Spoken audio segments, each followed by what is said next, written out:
सदावाद उपासका बालबालिका यांना सर्वांना खूप सारे मनोरंजन देते. वर्षाच्या काळामध्ये मी 2,500 वर्षापूर्वीपासून विकास हा चालू आहे. गमताच्या काळापासून वर्षाच्या काळामध्ये स्टँडर्ड शिबिर हे गमत पहिल्यापासून करत होते. त्या अनुसारच मी हे शिबिर आयोजित केलं आहे. आयोजित करण्यासाठी मला औरंगाबाद करून थोडं आउटसाईडला म्हणजे ग्रामीणमध्ये बुद्धमुली मावसाळा या ठिकाणी शिबिर आयोजित केले आहे. या या सेंटरचे जे मुख्य आहेत भदंत एस प्रज्ञाबुद्धी यांच्या नेतृत्वाखाली करण्यात आलेला आहे. विशेष म्हणजे माझा हेतू एकच होता तर मी शिबिर शामिल आणि श्रामिक हे शिबिर मी दोन्ही एकत्रित करते. पण सेंटरला सेंटर वेगवेगळं आहे आणि माझा असं संपर्क होता की जेव्हा मिशन होईल त्यावेळेस मी काहीतरी जगामध्ये म्हणजे काहीतरी करत असं माझा संपर्क होता आणि मी ते करत आहे. मी एक श्रामिली आहे.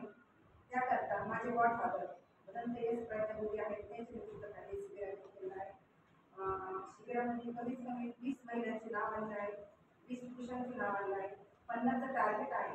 बुद्धभूमी मावसाळा या सेंटरला शिबिर आयोजित केलं आहे.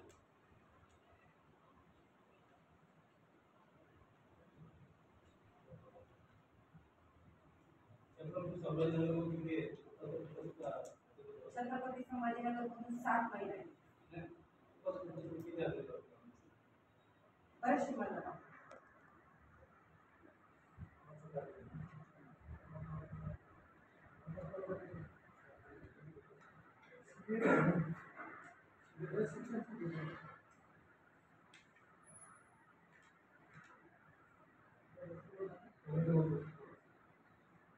महाकारुणिक तथागत भगवान बुद्ध बोधिसत्व भारतरत्न बाबासाहेब आंबेडकर अशा या पत्रकार परिषदेमध्ये उपस्थित आदरणीय प्रज्ञाबुद्धीचे महातरुण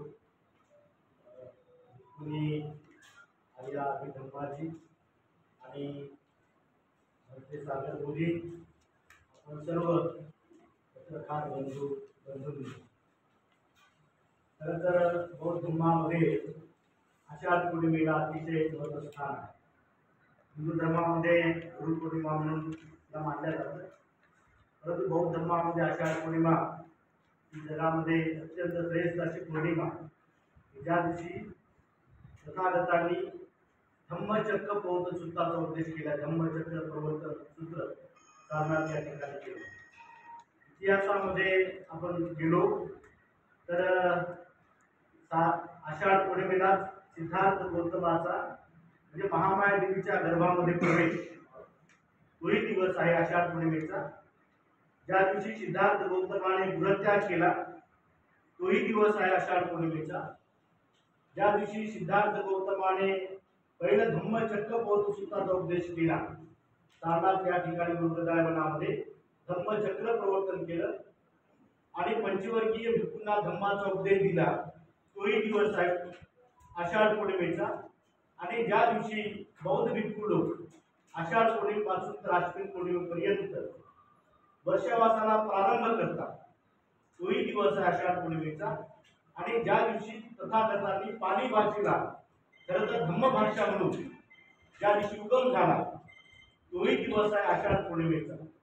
अशा या आषाढ पौर्णिमेच्या ऐतिहासिकाचं महत्त्व जाणून आर्याजी अभिधम्मा यांनी समाजामध्ये जे अज्ञान आहे, अंधश्रद्धा आहे, रूढी परंपरा आहे आणि समाजामध्ये म्हणजे असंस्कार पण आलेला आहे.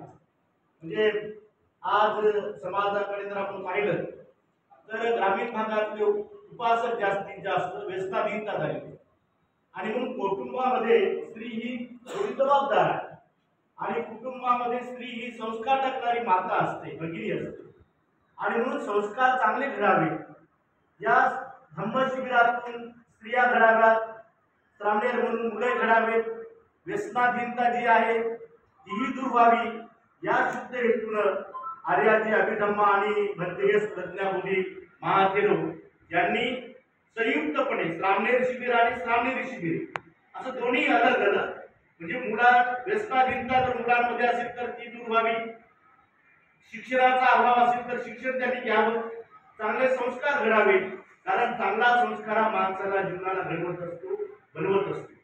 आणि म्हणून दुर्वर्तनातून चांगल्या सद्वर्तनाकडे माणसं जाण्यासाठी किंवा स्त्रिया आणि पुरुष जाण्यासाठी या शिबिराचं आयोजन केलं आहे. आणि वर्षावासामध्ये तसं आपण जर पाहिलं तर 3-4 महिन्याचा वर्षावास असतो. त्या वर्षावासामध्ये प्रत्येक विहारामध्ये बुद्ध आणि त्यांच्या धम्मग्रंथाचं वाचन केलं जातं. विहारामध्ये उपासक उपासिका अष्टशील अष्टशिलाचं पालन करतात. अशा पद्धतीनं 3-4 महिने बौद्ध उपासक उपासिका वर्षावासामध्ये अधिष्ठान करून धम्माचं आचरण करतात. आणि मला वाटतं श्रावण शिबिर सुद्धा एक आचरणाचाच एक भाग आहे. आणि म्हणून अशा प्रकारचे शिबिर अनेक ठिकाणी होत असतात. आणि यावर्षी अखिल भारतीय बौद्ध धम्म ज्ञानसागर प्रसार मंडळ मावसाळा या ठिकाणी हे धम्म शिबिर होत आहे. या शिबिरामध्ये मोठ्या प्रमाणामध्ये औरंगाबाद शहरातील उपासक उपासिकांनी आणि ग्रामीण भागातील उपासक उपासिकांनी यामध्ये सहभागी व्हावं, अशा प्रकारचं आव्हान आज भिक्खू संघ आणि आर्य अभिधम्मा आम्ही सर्वजण या ठिकाणी करत आहोत. धन्यवाद.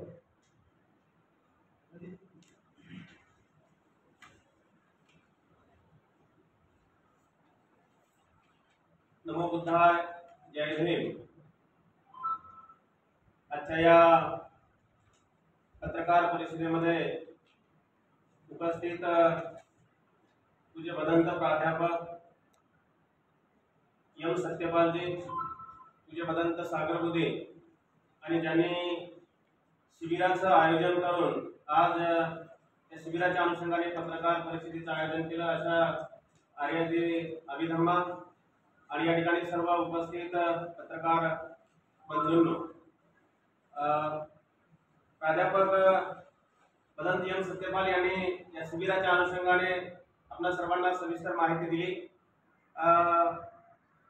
बौद्ध धर्मामध्ये वर्षावासाला अत्यंत महत्त्वाचं स्थान आहे. हा एक भगवंतांनी बौद्ध भिक्खूंसाठी एक नियम घालून दिलेला आहे. आणि भगवंताच्या काळापासून ज्या ज्या ठिकाणी बौद्ध भिक्खू बौद्ध विहार आहेत, बौद्ध राष्ट्र आहेत, त्या ठिकाणी आषाढ पौर्णिमा ते अश्विन पौर्णिमा या 3 महिन्याच्या कालावधीमध्ये एकाच ठिकाणी वास्तव्य करून ध्यान मनन चिंतन करून आलेल्या उपासक उपासिकांना धम्माचं मार्गदर्शन करणं, त्यांना विपश्यना मेडिटेशन शिकवणं हा भिक्खूंचा नियम आहे. हा भगवंतांनी घालून दिलेल्या नियमाच्या अनुषंगाने यावर्षी आषाढ पौर्णिमा अर्थात 10 जुलै 2001 ते 2025 ते 31 जुलै 2025 पर्यंत या वर्षावासाच्या निमित्तानं सुरुवातीच्या 10 दिवसामध्ये भिक्खूंनी आर्याजी अभिधम्मा यांनी बुद्धभूमी मावसाळा या ठिकाणी सामनेर आणि सामनेरी शिबिराचं आयोजन केलं. त्यांनी 2 महिन्या अगोदर मला एक विनंती केली की आपलं सेंटर आम्हाला वर्षावास काळामध्ये वापरण्यासाठी आम्हाला उपलब्ध व्हावं. एक धम्माचं काम आहे, चांगलं काम आहे. वर्षावास काळामध्ये उपासकांना एक सुवर्ण संधी त्या उपलब्ध करून देत आहेत. त्यामुळे मी त्यांना कुठल्याही प्रकारचे आठ न टाकता त्यांना ते सेंटर चालवण्यासाठी दिलं. गेल्या 1.5 महिन्यापासून त्या शिबिराचं फार मोठ्या जोमाने तयारी करत आहेत. त्यांचं टार्गेट आहे की त्या सामने शिबिरामध्ये 25 महिला आणि 25 जेंट्स लोकांनी असं जवळपास 50 लोकांनी शिबिरामध्ये सहभाग नोंदवावा.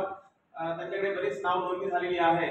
आणि हे शिबिर धम्माच्या विनयाला अनुसरून ऐतिहासिक बुद्धभूमी मावसाळा या ठिकाणी अगदी निसर्गाच्या सानिध्यामध्ये खुल्या वातावरणामध्ये जसं की भगवंताच्या काळामध्ये जसं निसर्गाच्या सानिध्यामध्ये शिबिर होत असतात, त्याच पद्धतीने बुद्धभूमी मावसाळा या ठिकाणी सामनेर शिबिराचं आणि सामनेरी शिबिराचं आयोजन केलं. मी या पत्रकार परिषदेच्या आपल्या सर्वांच्या माध्यमातून मी उपासकांना आवाहन करेन की आपल्याला ज्यांना कुणाला सामनेर आणि सामनेरी दीक्षा घ्यायची असेल त्यांनी आर्याजी अभिधम्मा यांच्याकडे नाव नोंदणी करावी. आपल्याला दीक्षा घेता आली नाही तर त्या सामनेर शिबिराला आपण 10 दिवसामध्ये भेट द्यावं.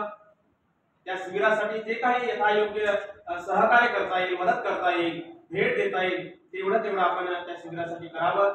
एवढंच मी आवाहन करतो आणि या ठिकाणी थांबतो. पुन्हा एकदा सर्वांच्या प्रती मंगल कामना करतो आणि या ठिकाणी थांबतो. नमो बुद्धाय. जय भीम.